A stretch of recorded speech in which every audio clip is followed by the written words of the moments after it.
স্বামী বকা দেওয়ায় গৃহবধূর আত্মহত্যা, প্রেমিকের বিষ পান। এদিকে ৯/৬ হিসাব দেখিয়ে সয়াবিন তেলের দাম বাড়ানোর পায়তারা। এবং সর্বশেষ জানাবো, এত আমদানির পরেও কমছে না চালের দাম। এতক্ষণ শুনছিলেন সংবাদ শিরোনাম, এবারে বিস্তারিত। তবে তার আগে অনুরোধ থাকবে আমাদের চ্যানেলটি সাবস্ক্রাইব করে বেল আইকনটি ক্লিক করুন। স্বামী বকা দেওয়ায় গৃহবধূর আত্মহত্যা, প্রেমিকের বিষ পান। সাতক্ষীরার আশাশুনিতে পরকীয়া প্রেমিকের সঙ্গে ঈদের কেনাকাটা করতে যাওয়ার পর স্বামী ও শ্বশুরবাড়ির লোকজনের বকাবকিতে মনিরা খাতুন নামে এক গৃহবধূ আত্মহত্যা করেছেন। এই খবর শুনে বিষ পান করে আত্মহত্যার চেষ্টা করেছেন তার প্রেমিক শাহ আলম। বর্তমানে তিনি আশঙ্কাজনক অবস্থায় চিকিৎসাধীন রয়েছেন। স্থানীয় সূত্রে জানা গেছে, উত্তর চাপড়া গ্রামের আলামিন সানার স্ত্রী মনিরা খাতুনের সঙ্গে একই গ্রামের শাহজাহানের গাজীর ছেলে শাহ আলমের দীর্ঘদিনের প্রেমের সম্পর্ক ছিল।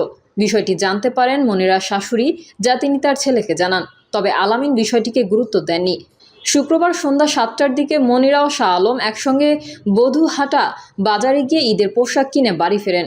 এ সময় স্বামী ও শ্বশুরবাড়ির লোকজন বিষয়টি জানতে চাইলে মনিরার সঙ্গে তাদের তর্কাতর্কি হয়। এক পর্যায়ে রাতের কোনো এক সময় গলায় ফাঁস দিয়ে আত্মহত্যা করেন মনিরা। এ ঘটনায় মনিরার প্রেমিক শাহ আলম খবর পেয়ে বিষ পান করে আত্মহত্যার চেষ্টা করেন।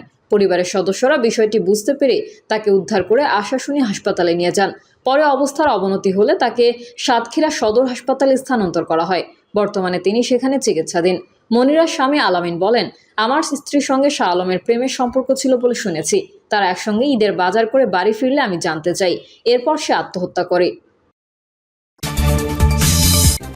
এদিকে ৯/৬ হিসাব দেখিয়ে সয়াবিন তেলের দাম বাড়ানোর পায়তারা।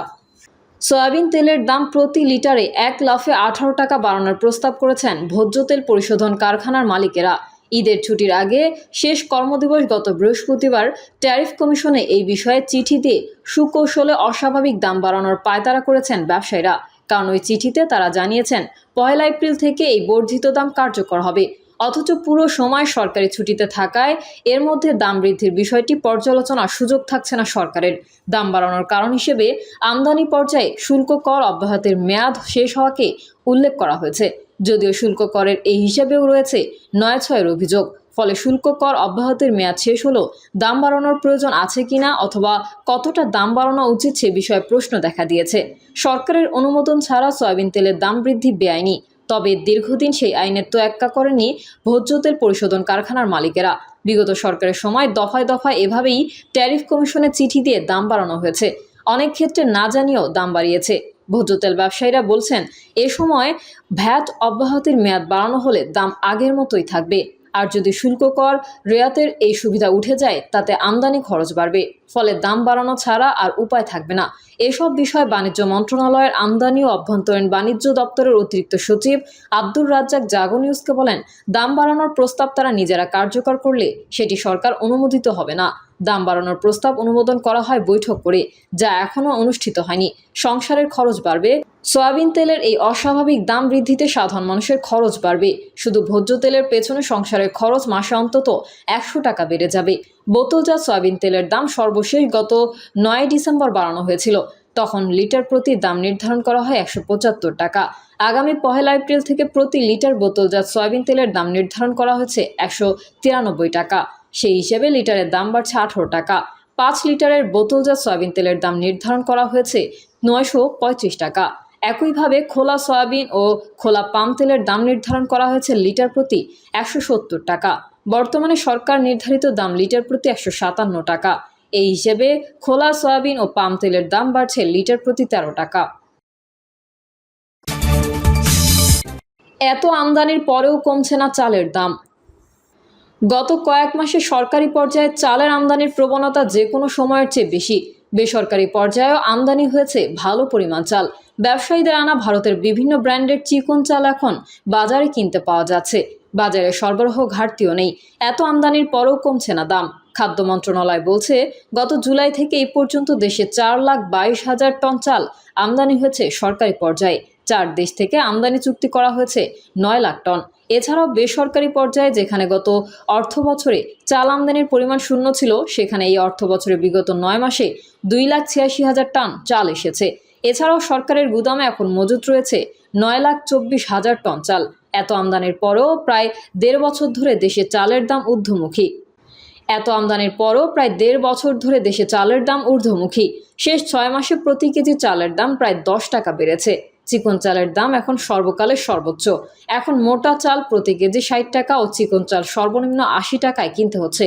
গত আগস্টে দ্রব্যমূল্যের ঊর্ধ্বগতি ও উত্তর পূর্বাঞ্চলে ভয়াবহ বন্যায় ফসল হানির প্রেক্ষাপটে বেসরকারি খাতের ব্যবসায়ীদের চাল আমদানির অনুমতি দেয় অন্তর্বর্তী সরকার। এ সময় 18 লাখ টন চাল আমদানির জন্য অনুমোদন নেন ব্যবসায়ীরা।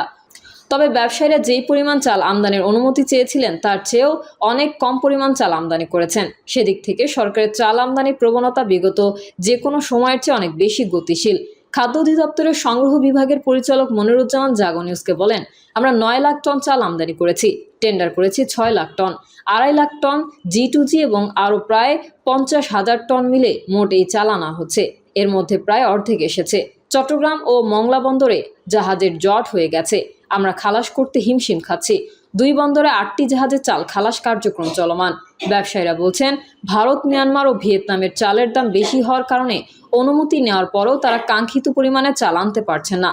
তবে এখন পর্যন্ত যেই চাল এসেছে তা বিগত কয়েক বছরের তুলনায় বেশি। দিনাজপুরের চাল আমদানিকারক আলমগীর হোসেন জাগো নিউজকে বলেন, 35,000 টন চাল আমদানির অনুমতি থাকলেও 10,000 টন আমদানি করতে পেরেছি। ভারতে চালের দাম বেশি, ওই চাল এনে খুব বেশি লাভ হচ্ছে না, এই জন্য চাল আমদানি বন্ধ রেখেছি।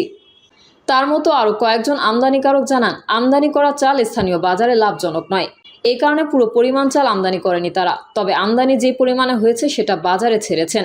বিশেষ করে ভারত থেকে বিভিন্ন ব্র্যান্ডের চিকন চাল এনে বাজারে ছাড়া যা হচ্ছে। সেগুনবাগিচা বাজার ঘুরে দেখা যায় সেখানে ভারতীয় কয়েকটি ব্র্যান্ডের চাল রয়েছে, যেগুলো 90 থেকে 95 টাকা কেজিতে বিক্রি হচ্ছে। প্রতিটি দোকানে ওই সব চাল কম বেশি রয়েছে। বাবুবাজারের চাল ব্যবসায়ী দিন মোহাম্মদ স্বপন বলেন, দেশের মোকাম, আড়ত, পাইকারি বা খুচরা পর্যায়ে কোথাও চালের সংকট নেই। তবে উৎপাদন কম হয় বাজারে মিনিকেট ও নাজিরশাইল চালের দাম অস্বাভাবিক বেড়েছে। এছাড়া বাংলামতি 60,000 টাকার চাল এখন 90 টাকা কেজি বিক্রি হচ্ছে। এর মধ্যে ভারতের যেসব চাল আসছে তার দামও বেশি। এছাড়া বাংলামতি 60 টাকার চাল এখন 90 টাকা কেজি বিক্রি হচ্ছে। এর মধ্যে ভারতের যেসব চাল আসছে তার দামও বেশি। অনেকে বলছেন, আগামী বোরো মৌসুম পর্যন্ত চালের দাম কমার সম্ভাবনা নেই। চালের এই বাড়তি দাম খুচরা বাজারে গত বছরের আগস্ট থেকে ঊর্ধ্বমুখী, কারণ তখন দেশের উত্তর পূর্বাঞ্চলে বন্যায় আমন চাষ ক্ষতিগ্রস্ত হয়েছিল। ওই সময় প্রায় 8 লাখ টন চাল উৎপাদন কমে যায় বলে জানায় কৃষি বিভাগ। ফসল কমে যাওয়ায় চালের দাম যেন আরও না বেড়ে যায় তা রোধ করতেই সরকার মজুত বাড়াতে ও দাম কমাতে আমদানি উৎসাহিত করে। কারণ ঐতিহাসিকভাবেই চালের দামের ওপর মূল্যস্ফীতি নির্ভর করে। বিশেষ করে 2023 সালের মার্চ থেকে সামগ্রিক মূল্যস্ফীতি 9% বেশি। ফলে কম মধ্যম আয়ের মানুষের চালের দাম বাড়ায় বাড়তি চাপে পড়েছে। প্রিয় দর্শক, এই ছিল এখনকার সর্বশেষ সংবাদ। আপডেট সহ সংবাদ পেতে চ্যানেলটি সাবস্ক্রাইব করে বেল আইকনটি ক্লিক করুন। কমেন্টে আপনার মতামত জানিয়ে আমাদের সাথেই থাকুন। ধন্যবাদ সবাইকে। আল্লাহ হাফেজ।